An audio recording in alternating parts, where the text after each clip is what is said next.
What if I told you there's a single month that could reset not just your body, but your soul? We're about to dive into a 30-day journey of discipline and devotion, a global synchronization that doesn't start with a calendar, but with a simple gaze up toward the cosmos. It all begins right there, with a simple, quiet act of observation, an invitation to just look up. Because for nearly 2 billion people, a single, delicate sliver of light in the night sky is about to change absolutely everything. You see, that sliver, the new crescent moon, is the starting gun. It signals the beginning of Ramadan. And just think about that for a second. 2 billion people across the entire planet, all beginning one of the most widespread acts of shared spiritual practice on Earth, all triggered by one cosmic event. But you have to wonder, why this month? Well, to get that, we have to travel way back, more than 1,400 years. It was in the year 610 that the very first verses of the Islamic holy book, the Quran, were revealed to the Prophet Muhammad. And that divine event is exactly why Ramadan is revered as the month of the Quran. It's a time dedicated to remembering that very first connection. So the core of the practice is the fast. And let me tell you, it is rigorous. From the very first hint of light at dawn until the sun has completely set, no food, no water, not a single drop. And you abstain from intimate relations. But here's the crucial part. Life doesn't stop. People are still going to work, to school, managing their daily lives, all while taking on this incredible act of discipline. Which leads to the big question, doesn't it? Why? Why embrace this challenge, this deliberate hardship, year after year? Well, the answer goes so much deeper than just simple abstinence. The ultimate goal, the whole point, is to cultivate a state of being known as taqwa. It's a powerful idea, kind of hard to translate perfectly, but think of it as a deep, profound, always-on consciousness of God. The entire fast, with all its challenges, is really a tool designed to sharpen that spiritual awareness. And this is where the physical and the spiritual just completely intertwine. As one Islamic scholar put it, when we quiet down all the noise from our physical desires, our spiritual senses just get sharper. It's incredibly humbling. You're constantly reminded of your own fragility, your dependence on something as simple as a glass of water.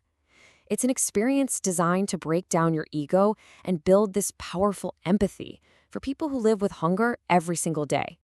Now, this is where things get really fascinating, because this ancient spiritual practice has found a remarkable echo in the world of modern biology. You see, while the intentions are purely spiritual, science is now discovering that this process triggers a profound transformation at a cellular level. The process is called autophagy. Yeah, it literally means self-eating. But think of it less like something destructive and more like your body's ultimate housekeeping program. When you're not taking in any external energy, your cells basically say, all right, time to clean house.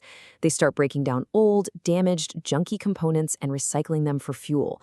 So how does this powerful reset actually happen? First, your body burns through all its easy-access sugar stores.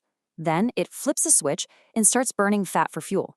That metabolic switch is the key that kicks autophagy into high gear, clearing out all that cellular junk.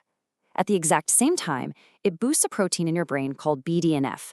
You can think of it like fertilizer for your brain cells, helping new neurons grow and enhancing your focus. So this means it's not just a spiritual or a cellular reset, it's a neurological one too. You are literally strengthening your mind's executive control by consciously overriding your body's most basic urges. Your dopamine receptors reset, so when the fast finally ends, that simple taste of a date, or that first sip of water, it delivers this profound, almost forgotten sense of gratitude. It's amazing. And this internal transformation, it just radiates outward. That feeling of empathy we were talking about, it translates directly into action. Ramadan becomes this unbelievable season of generosity, fueled by the belief that good deeds are multiplied during this time. We're talking billions, with a B, billions of dollars in charity given during this 1 month alone. And the spiritual work doesn't stop when the sun sets. Actually, in many ways, it intensifies. Every single night, communities gather for these special extended prayers called Taraweeh. And get this, over the course of the month, the entire Quran is recited from memory. Now, tucked away in the final 10 nights is the spiritual peak of the entire month, Laylatul Qadr, the night of decree. It's believed to be the anniversary of that very first revelation we talked about, and worship on this single night is considered more valuable than 1,000 months of worship. Just wrap your head around that. It's why so many people spend the entire night in prayer. And then, after 29 or 30 days of this intense journey, the whole cycle completes. That same celestial messenger that started it all, the crescent moon, appears in the sky once again. It signals the end of the fast and the beginning of a massive celebration. But before the festivities for Eid al-Fitr can begin, there is one final, absolutely crucial act. It's a mandatory charity called Zakat al-Fitr. Every household has to give it to make sure that the poorest members of the community have plenty of food. The celebration simply cannot start until everyone can eat. And only then does the joy just erupt.